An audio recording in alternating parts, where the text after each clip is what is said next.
Ladies and gentlemen, I'd like to introduce myself. My name is MD Jahangir Alam. I am a former serviceman. I am from Jamalpur. At present, I live at Badra in Dhaka. I have completed BSS and MSS degree from Gautam College, Dhaka under National University. My father's name is MD Ansarari.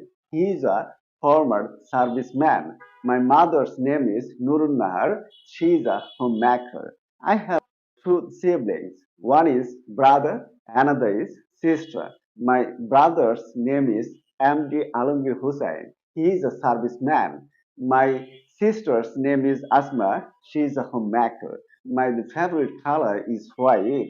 My favorite sports are football, cricket, and hadoodle. Hadoodle is our national sport. My favorite foods are chicken biryani, traditional foods, and mixed vegetables. I'm interested in speaking English, watching English movies, reading storybooks, and catching fish.